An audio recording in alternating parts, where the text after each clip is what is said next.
it's Birdman time for another community shout here on Birdman on the Mountain, hanging out in the studio. Welcome to all the viewers out there on WMI TV, also to Sholo TV, and those listening on the podcast as well. It is trending toward summer. We know it. We're getting a lot of rain up here. If you're watching down in the valley or down in Tucson or somewhere else, those up here know that already and are kind of like going, okay, enough rain. But no, it's good, because more moisture is a good thing for us up here. It's almost like it was headed toward the monsoon. So I'm going to start off this morning. We're going to talk a little about gardens, aren't we? Gardens. Yeah. So tell me. Special gardens. Hi, Rob. It's good to be with you. Okay. Tell everybody who you are. I'm Linda Hoy. Yes. And I am a volunteer at the White Mountain Community Garden in Sholo. And my specific job is I'm team leader of the Children's Garden. Oh, nice. Which is a dedicated plot to young gardeners. And so this morning I really want to talk about a new program that we've innovated. Our goal with having a children's garden is to get children excited about where does that carrot come from? Right. You know, Yeah. And that cucumber, it's not just from Safeway. So we're starting a program this summer, starting June 8th, where we invite all the parents from the White Mountains to bring their children between 9 and 11 a.m. on Saturdays, every Saturday this summer, to the Children's Garden. And when they get there, we're going to have all kinds of wonderful activities. We're going to talk about bugs and worms and soil and pollinators. Very cool. And very cool.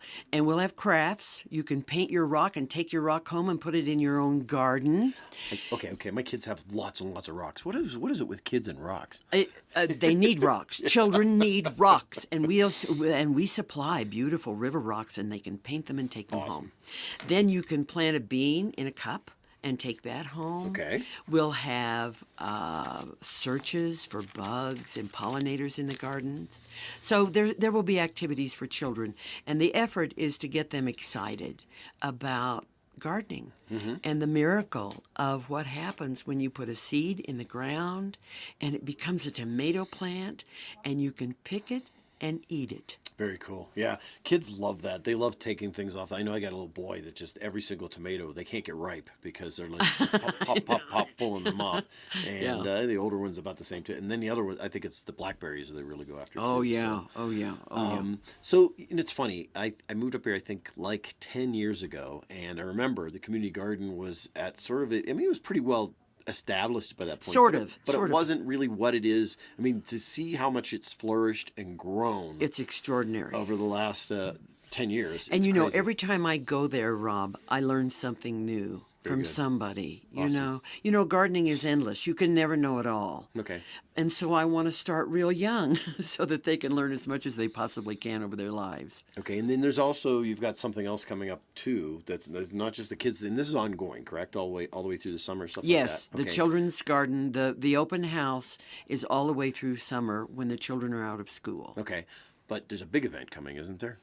For the garden? Oh, there's a number of big events. Okay, but there is an expo coming, right? Yes, the expo is coming. Can you give us some details? A little bit. Okay. I'm sort of on the committee, but we will be having activities for children. Okay. And there will be, crafts.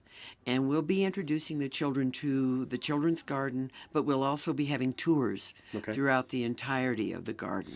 Now, we've gotten some frost and some snow a little late. Has that bothered our growing season, you think, or you think we're good? Well, we don't put anything in the ground pretty much until after June the 1st. Very awesome. Yeah.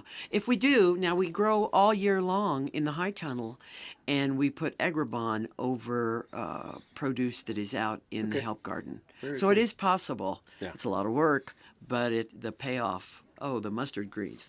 Yeah. They're delicious. Well, Linda, hey, thank you very much for your time. Oh, I appreciate it today. Thank you. And make sure you're stopping by the community garden. It's right there off of, it's 9th. It's 9th Place. It's north of the Deuce. Yep, here in Sholo. Still hanging out here in the studio. It's Tuesday when we record these, so we got a little bit of rain going on this morning, or feeling that way, like it's going to be raining, and definitely cold. But outside is what we love up here in the wilderness. We talked, of course, about the community garden, and we're going to talk about other things that are outside. I've got with me a person who I think adores the outside. Oh, yeah. It's I'm a Lynn, big-time hiker. Lynn Krigbaum. She is a councilman on the town council of Pinetop Lakeside. She does a bunch of other things. Her husband says too much. But one of the things you're really interested in, of course, is the woods, our nature, and that park. That park that's there. Walk for the Woods. Walk for the Woods. That's why I'm here today. Cool. So the Walk for the Woods will be, this is the 12th year we've been doing this. So we've been raising money the first Saturday of June for 11 years already. Very nice. We've made a nice little pot of money that we are saving to help the town buy Woodland Lake Park. Yeah, the goal is to buy Woodland Lake Park. The 107 acres right now. That's what we're focused on, and I do actually have this poster. Oh, gorgeous! I don't know if you want to. Yeah, I think that shows up there. I a little glare that way. Here, let me help you here so we can. I sit in the park. Deglare it maybe. A lot in the summer, and hope people will help us purchase the park. But the reason for doing Walk for the Woods is not just for Woodland Lake Park, it's for the Nature Center, the White Mountain Nature Center. So we share the money half and half. We've been doing this for quite a few years, and we have on June 1st, which is the first Saturday, it's National Trails Day. And so in order to celebrate National Trails Day, we do this walk. And it's not just one walk. We started out doing a 5K, and we still do the 5K, which is just 3 miles. Very nice. And it goes from the Nature Center down into Walnut Canyon. So it's beautiful, the first part of June. Flowers and everything. That's a really nice walk. We have a 5-mile hike that's a little more serious, goes all the way from the Nature Center to Woodland Lake, all the way around the lake and back to the Nature Center, and that's 5 miles. And so that's, people that really like to hike, that's right up their alley. Very good. Then we have Nature Walk that is less than a mile with a naturalist, and you would be amazed at the stuff that she brings. It's Norris Dodd's wife, Becky Benda Dodd, and she has been doing this for years, and she does such a great job. The kids just love it, and Norris helps her too usually, and so that one goes around the Nature Center Trail and also into Big Springs. So that's the main stuff. We have a bike ride that people, if they want to do a mountain bike ride in Woodland Lake Park, that's 10 miles. So this is kind of serious, and these are the serious tracks and so on, bikers that do that. And then we also have a birding walk. So a birding walk. Okay, so, I was like, birding specialist. Not burning, birding. Okay. Birding, right. And so we have it's called a Nest Box Trail. Oh, cool. And it's on the Nature Center Trail, and he will, point out the birds that are frequenting our nest boxes.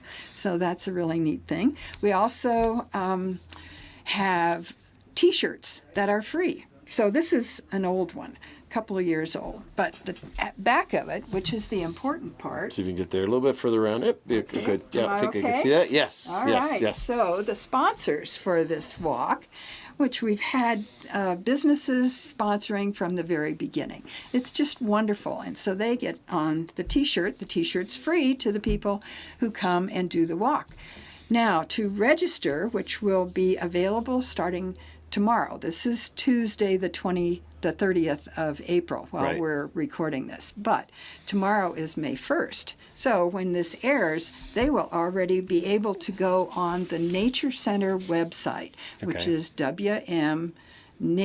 We'll put the link down below. Yep. And so that's very simple. And this registration form is downloadable, or you can do it right on the Nature Center website with PayPal. Okay. So it's $25. Under 12 is $10, and under 5 is free, but no T-shirt. So we also, on the day, June 1st, have the registration starts at 7:30 in the morning. All of these activities start then at 8, 8:15, all of that kind, so that not everybody's doing everything at Right, once. at the same time. But they all get back to the Nature Center about 10 o'clock. And then the sponsors who want to come and talk to the people who have done the walk or bike ride or whatever, the sponsors will be there in the Nature Center building and available to chat and tell what they have. And then we also have door prizes, concert by Fat Chance, which is Nice. fun. Yes, And we good have guys. a great patio for dancing.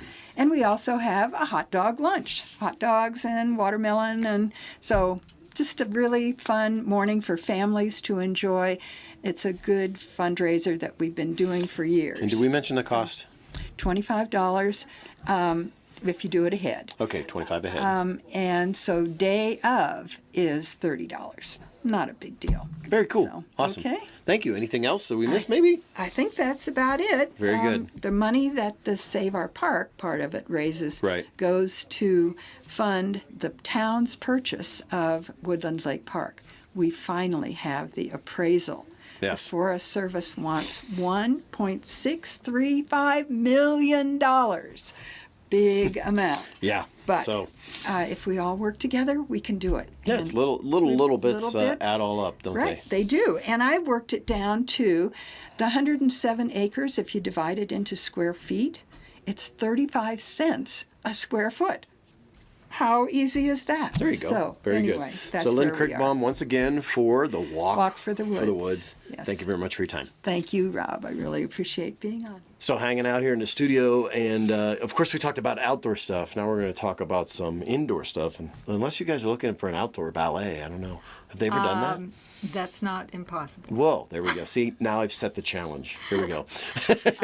We've got a facility Okay. that's been made available. So to Linda us. Bohn and Joseph Swovick. Swovick. He tried to say it soft so he could do it, but no, they can hear you. Right. So anyways, talking about ballet, White Mountains. And I heard you're doing something ambitious this year. I don't know. I think I heard Well, the first one will be our May 18th. Okay, Which so is we're- Best of Broadway. that. Okay. Which is just a fabulous show of music, singing, dancing together. And then we've got some classic ballet that finishes it off. So it's like the frosting on the cake. Okay. So, yeah, that'll be May 18th at Sholo High School Auditorium. Tickets are $10, but $5, a child 5 and under, they're free. Okay. So I want to see lots of children come and see this. We always get good compliments that my child was mesmerized with what they saw. So we're looking forward to it. It'll be an exciting And the program. location again was Date? no location Location, Sholo High School at the Sholo Auditorium. High School. Sure. Okay. 2 o'clock is our matinee, and then Yeah. 7 o'clock is our evening show. Very good. Awesome. Yeah. And it's all about. So what? Give us an idea of some of the music you think maybe will be in there. Cats, Okay. Wicked, Chorus line. Chorus Ooh, Line. Chorus yeah. Line. I like that one. You've got Newsies. Oh, okay. So it's a combination of some of the older ones plus the new ones, and just a fun show. And it will be an hour and a half at the most. Okay. A lot of times things go a little bit longer, and I get as itchy to, I'm watching it, I need to get home or something. So we clock it so that it moves quick and rapid Very good. entertainment. Okay. Anything else that's coming up you want to talk about too, or Well, I think you gave sort of a lead into Yeah, I did. what was the real. I say I swallowed the elephant. Yeah? We're going to do the whole Nutcracker and the traditional. So that's an hour and a half show just by itself. right?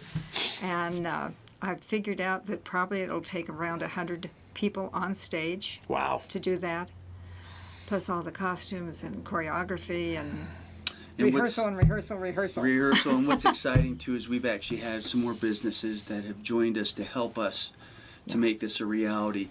Joy Furniture Summit, Healthcare, and Robert Pico, as well as Audiology, have joined on board and just said, "Here, we're going to support you financially." So we're just really grateful that they're helping us. Phenomenal. Yeah. Yeah. Yeah, our goal is to to become a company, ballet company here in the area. An actual legit. Legit, Yeah. yeah. Yeah. And with that endeavor, these individuals and businesses came on as foundation sponsors, fine art foundation sponsors, and we are grateful to them. So in all of that, you're probably still looking for people that are interested in learning more about ballet, taking classes and doing that, correct? You bet. Yeah, so how do they do that? Go ahead. Well, they can see us out. We do have a Facebook site. Okay. They can come check us out at Facebook, but we also, we're up in Pinetop right next to the flower store. On the left side as you're going outside, let's see, you would go past the Safeway, go up the hill, Yep. left-hand side. So we're located over there. We have 2 dance studios. We actually had in Maria Simonetti, which is from Ballet, Arizona, came up and was just really, wow, nice studio. So it was nice to have somebody Very that's cool. large, Yes. you know, come up to us and also wanting to build a relationship with us. And I think you could expound on that. Okay. Yeah, Maria Simonetti is the company rehearsal director for Ballet Arizona, the professional ballet company in Arizona. She came up to visit us and to meet us and see our studio. And we talked probably about an hour, and very generous. I mean, she said, come down, you know, take classes, have your youngsters take classes, help you with all sorts of things. Hopefully that help will be some boys into the Nutcracker, Oh, yes, okay. some dancers from Ballet Arizona School or so on. They're pre-professional. So that will be, you know, really exciting. But in the process, and we went down and we watched the company class, the student classes, and saw a spotlight where they show a bit of the pieces of what they're going to be doing in their next performance. Yeah. I went down and I saw the world premiere of Firebird, which Ib Anderson did. Oh, wow. It was fabulous.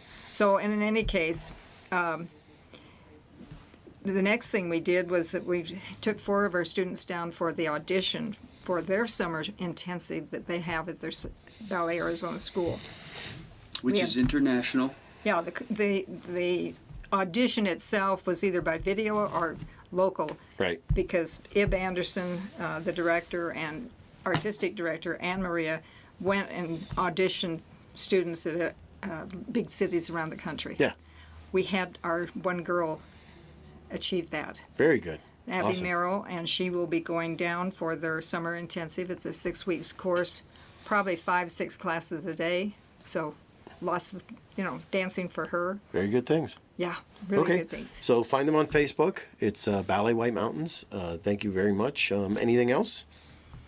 Look forward to Oh, the yes. performances. One Okay. last- One last thing. Okay. Okay, real quick. We've got acting. Oh, acting. Okay. There's a gal that walked in. You know, don't know how many talents are around this area. And she came in and said that she'd like to teach acting. She has a degree with the emphasis in theater and acting. Very good. So that'll be new to our summer intensive and Okay. Classes this summer. So And our summer, and we do invite people from, we have actually a couple people from the Valley that are interested in taking our classes. I believe, did they sign up already, or they're close Yeah. to signing up? Right, they've signed up. This one is from Ballet Arizona School, right. but parents have a house up here. I know you got to go. Very good. No Thank problem. you. Hey, so make sure you're checking out that Ballet White Mountains, and the acting thing is tying into everything else that's going on here with like the film festival stuff like that. Linda and of course Joseph. Yeah, thank you for your time. Appreciate it. And Thank you. We'll see you guys soon at the Appreciate it. event. Hey, it's Birdman hanging out here, still in the studio, and now I promise I'm not in trouble, but I've got the new sheriff with me. It's Sheriff David Klaus, right? Correct. That's right. Awesome. So, hey, nice to meet you. You too. And of course, we've got. What is your? So I know it's Randy Moffett, but what's your actual title? So I am the Chief Deputy with Navajo County. Okay, now you're Chief Deputy. Okay, because you've been in different positions over all the years, and I have. kind of fun to follow that. So, David, why don't we just sort of give some background on you? And honestly, to be honest, I didn't know much about you, so Okay. it'd be cool to learn this, where you came from, how you came up through law enforcement, and just give us sort of the spin on how you ended up being the sheriff of Navajo County. Yeah. Well, I mean, first of all, it's a great honor to have that title and to be the sheriff of for all citizens of Navajo County. It's been a great honor. So Casey Clark, Sheriff Clark, was in the middle of his term, and he had 32 years in law enforcement, Wow. and all with Navajo County. And he thought that was a great round number, but it wasn't real round. It's an even number. It's Yeah, an even number. There you go. But he said, I want to retire, and it was halfway through his term. And so when a sheriff or an elected official, retires midterm, then the Board of Supervisors appoints someone to fill that vacancy. And so the Navajo County Board of Supervisors on February 12th, upon the recommendation of Sheriff Clark, I was asked to fill that vacancy, and it was a huge honor, and I accepted, and now we're here two and a half months later. And a little background on me is I've been with the Sheriff's Office for 10 years. I started in law enforcement with Navajo County. When I was a little kid, I always wanted to grow up to be not a police officer, but a sheriff's deputy. Oh, wow.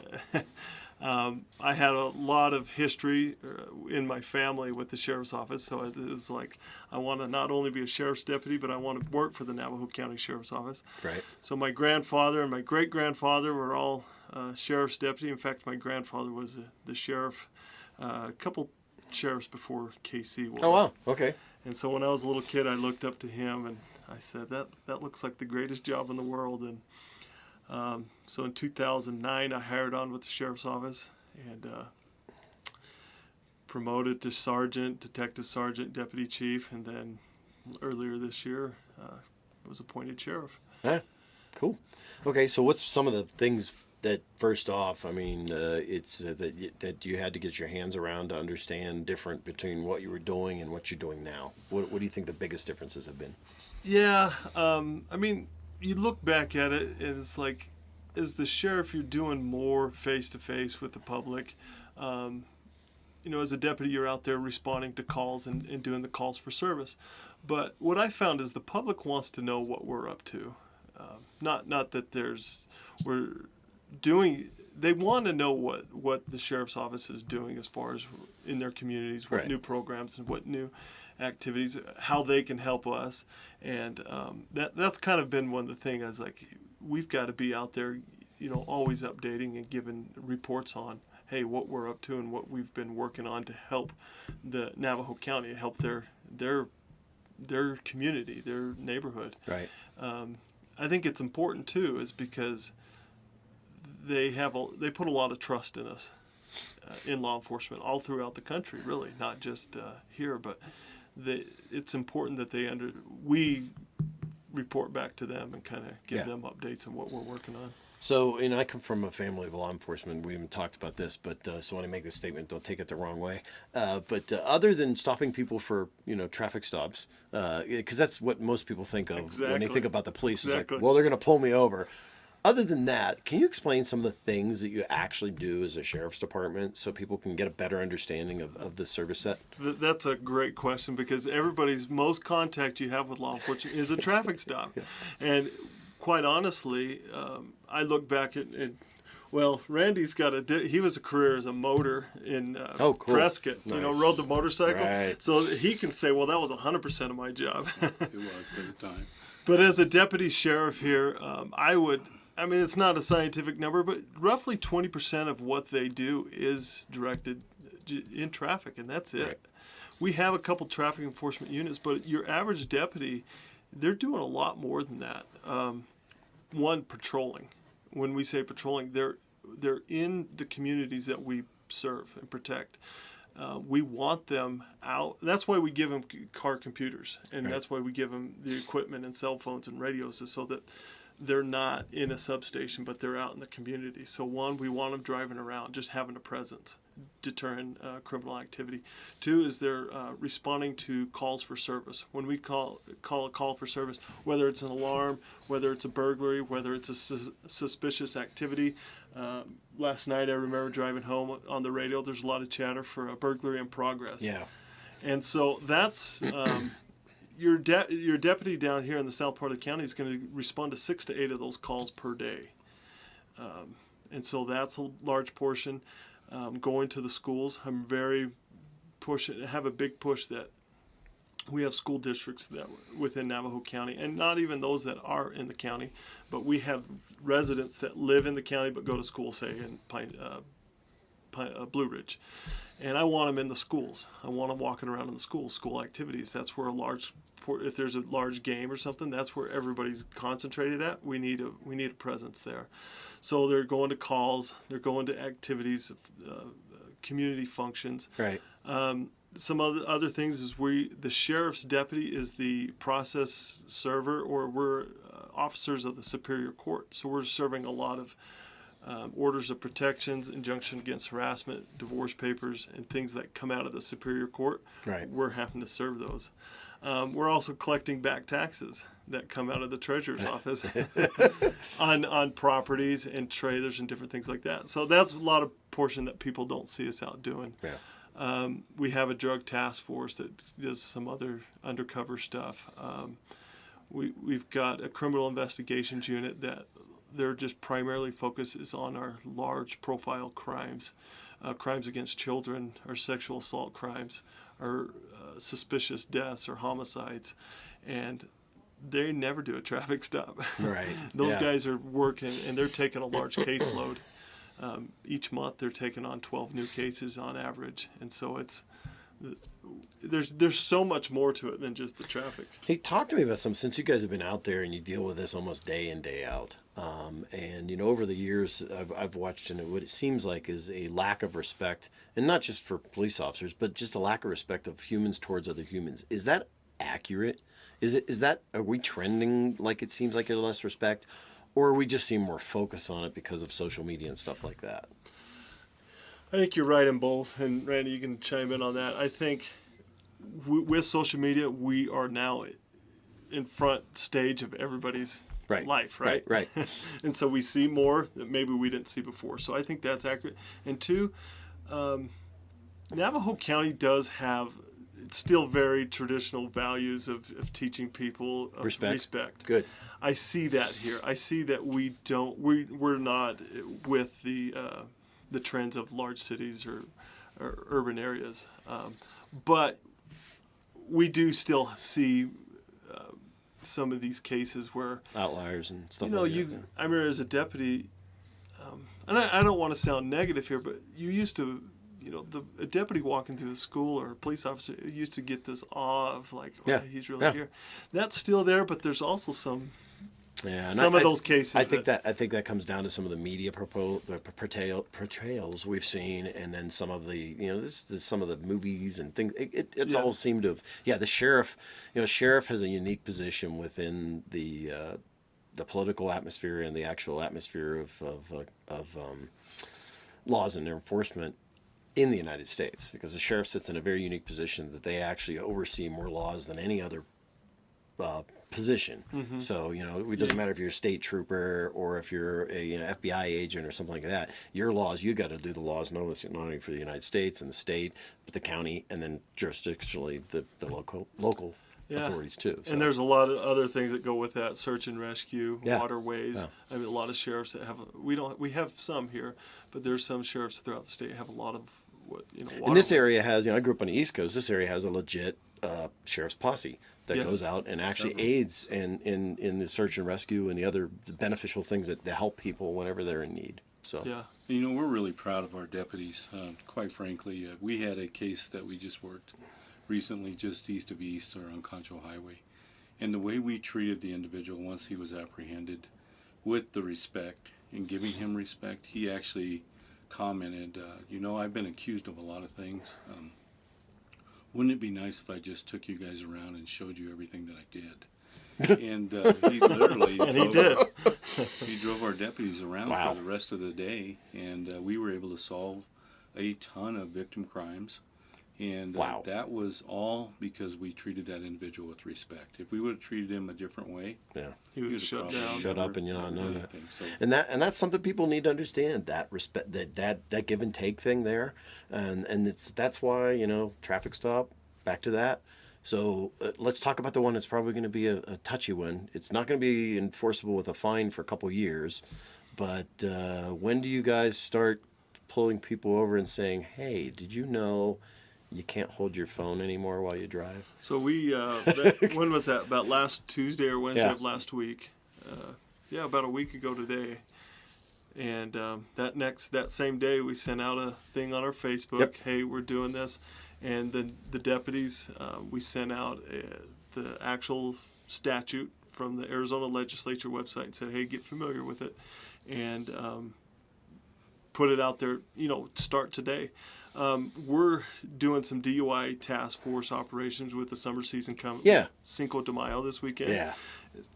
Boy, they sit in the same realm, don't they? You're really only trying to, and you get in a 2-year warning. I'm going to tell everybody, you get in a 2-year warning here of, hey, just don't be negative about it. Just go, yeah, you're right. Okay. And, it's a privilege to drive in the roadways, to take a 3,000-pound automobile that can run over anything and just about kill it. And so be okay with the fact that, put it on a dash or put it away or do something different with it. So we're going to have a little push this weekend with not only with our DUI task force, to deter drunk driving, but we're also going to distracted driving with the device. And because sadly we had 2 officers, one in Phoenix Police and then one with Salt River, Maricopa, that were both killed by distracted drivers. Yeah. Not impaired, but distracted. Yeah. So. And it's just as dangerous. Very cool. And we actually encourage our deputies to pull over, take that phone call, send that text message, or the third thing, which is never really spoken about, is to monitor their MDTs. We're not wanting them to be driving down the road looking at their MDTs. Yeah. We're asking them pull over, get all the information you need off your MDT, close the cover, and then proceed to the call safely. So not only is it cell phones, but it's also other things that are involved in law enforcement. Yeah. So we've been encouraging our deputies. And there's a misnomer out there, and I've heard, and I've never heard from your agency, but I've heard other people, and it's individuals within an agency. It's not an agency I've ever heard make the statement. An individual will say, oh, yeah, no, we get training to do that. And there's no training that gets you to know how to focus on a device and drive a vehicle. Yeah. There's not. Even fighter pilots they're top-notch fighter pilots look at data or fly, one or the other. Exactly. So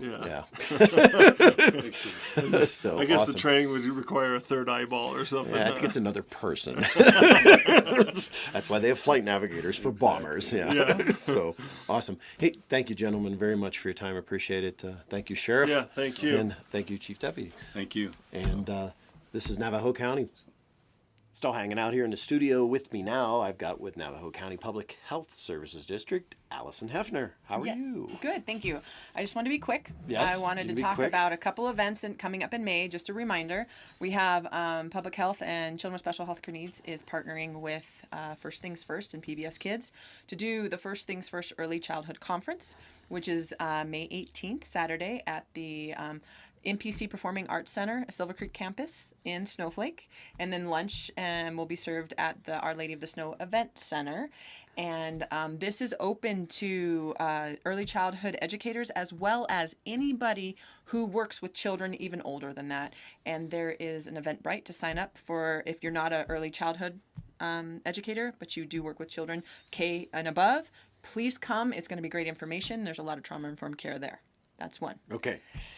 2, it is the White Mountain Community Gardens which Expo. we just talked about up front. So she was actually here. Oh, was she? Perfect. Linda Hoy was here. Talked a little bit about it, but tell us more details. So the 25th of May, we have a huge event going on. They have over 30 vendors coming in to all talk about gardening, how you can garden at home or how you can garden with the community. There is going to be herbal tasting teas there, to different ways. We're going to test soil. If you bring your soil in a little baggie, it's from 10 to 3, Saturday the 25th, which is Memorial Day weekend. Lots of great information and fun. Linda probably talked about all the stuff the kids are going to do. Yes. Amazing stuff the kids are going to do. It's just going to be a blast. And then finally, in the middle of that, between the 18th and the 25th, is the Open and Engaged Community Conversation. And this is a community conversation with high-level community leaders. And when I say high-level community leaders, I'm talking about CEOs of different organizations, companies, and businesses, to legislative leadership, elected officials leadership, people in the community that are the champions of influencing the community to work on addressing adverse child experiences, which we understand impacts us in the long run economically, and it's where a lot of our funding is going to try to address or manage the situation. This conversation is about fixing the situation, and we're very fortunate to have Dominic Capella, the co-author of Anna Age 8, and Jill Stam, who you know is a local Arizonian and does all the brain boxes, to talk about this with the group and to provide the framework to address it, and then we get to implement that framework. That is from 7:30 to noon at the Our Lady of the Snow Event Center. The only way to get into that is to RSVP to me, Allison Hephner, allison.hephner@navajocountyaz.gov. And you'll be put on the list. Right now we have 200 spaces open, and we're at 130 of community leaders, including people from our legislation. So Very good. it's very good. So if you're interested in being a part of that conversation, if you influence the community that which you live in, and if you care about the community which you live in and want to get involved, please contact me via email, and I will answer any questions you have and RSVP you so you can get into the event. Awesome. And that's it. Cool. So thank you very much for your time. Appreciate it. That's Allison Hephner with the Navajo County Public Health Services District. Okay, hanging out here in the studio, and with me now, I've got a familiar gentleman. It's Keith Johnson, and you do things day in, day out that everybody might know in Pinetop, Lakeside, but you're also a community member. Yes, I am. And you're an individual that cares about people and their preparedness when it comes to if something were to happen, right? Yes. So you've got something that you're sort of headed up that's going on. Why don't you tell us a little bit about it and what it is and its goal? Okay, good deal. Thank you for having me here today. Not a problem. You know, one of the things that is a concern to many within the community is emergency preparedness. We live in the middle of the largest ponderosa forest in the world, and we recognize that forest fire is a hazard that we all live with. We hope and pray that it doesn't happen, but looking back in history, we've had 2 major catastrophic fires. Yeah. Watching the events that happened in Paradise, California last year. Over 80 people perished in that fire, and an entire town is off the map. And so we have been working together to create this emergency preparedness fair. And it's in the open. It's an outside fair, and we have various agencies that will be attending, and they're going to present information to our citizens about what they can do to personally prepare, and also what we can do as a community to prepare. I mean, it's not far outside of the scope. We talk about being prepared for a forest fire, but being prepared in general is just a good idea. I mean, it could be loss of electricity. It could be, something happens elsewhere. And I mean, you could winter be storms. As bizarre as it sounds, if Yellowstone decides to turn into a super volcano next week, our area might be impacted that way as well. So, well, but even on that point, we live in the largest or one of the largest volcanic fields in this country, right here in northern Arizona. So you don't know where the emergency will come, and so the idea is to be prepared at all times. One of the things that kind of has brought this to my mind was watching other areas and what happened there to people that were not prepared. And so we're trying to give our citizens tools that will enable them to be able to be prepared. Very cool. So let's run down the details. Yes. Of course, the date is? May the 11th. Okay. The address is 1520 Church Lane in Lakeside. It'll be in the church parking lot that's there. Okay. And the Church of Jesus Christ of Latter-day Saints is the sponsor of this. Okay. But we have agencies from all over Navajo County that are participating. Timber Mesa Fire and Medical District, Pinetop Fire District, Navajo County Emergency Management, the Red Cross, Navapache Electric will be there, cooperative will be there with electrical safety. I mean, some of this is emergency preparedness, but some of it is home and family safety. Yeah, along with emergency preparedness comes just being preventive. Doing that preventive step, so you don't have to deal with the emergency. Because the best way to deal with emergency is to thwart it in the first place. Right, and so we try to share ideas about how to mitigate those hazards, and being prepared helps you to be able to survive. You don't have to prepare much differently for forest fires or winter storms, or they involve usually the same things. Right. Having a 72-hour emergency kit, they call them a BOB or a GOOD, bug out bag, get out of Dodge bag, that kind of stuff. Because you may have 20 minutes a notice to evacuate. You may have 10. And then that way you can take materials with you, so you got clothes, food, water, medicines, your prescriptions, whatever, first aid kits, things like that. So very good. Yeah. It's from 10 to 2, I see. And you set the flyer so I could see it. That's nice. Yeah. And I think the hub is planning on being out there, so Yes. I'll probably be over there for a little bit. And Yes. we'll, of course, do something live probably out there just to drive people there in the morning. Sure. To remind appreciate them, that. because stuff goes on all the time. Yes. So The other side of this is also, this is for the whole family. right. The police department is going to be there, Pinetop Lakeside Police Department. They're going to do DNA swabs for families, for good. kids, and fingerprinting. So they give that to the families so that they have that. Pinetop Fire and Timber Mesa Fire have bought a new inflatable that looks like a fire engine. I haven't seen it yet. This can be the first event. Oh, cool. That Awesome. it will be at. It's got a slide and some other stuff for them. Then Timber Mesa is also bringing some fire hoses for kids to practice having fun with. Yeah, they get a fun. They use the old fire truck, the antique, and it's got a hose on it, and they get to put out a fire in a little wooden kind of thing. It's really kind of cool. Yeah. So awesome. So also, and free hot dogs. Did I mention the hot dogs? Hot dogs. Free hot dogs. Who doesn't love free hot dogs? Yeah. Awesome. And it's not the lips and noses stuff. It's a little bit higher quality. Good hot dogs. Awesome. Yeah. Hey, Keith Johnson, thank you very much for your time. Appreciate You're it. welcome. Thank you very much. That's going to be it for this week's Community Shout. Once again, thank you to all the viewers out there on Sholo TV, on White Mountain Independent Television, and also on the Birdman Media Networks and podcast. I'm Birdman, reminding you, if I don't see you around town, I catch you right here on the web.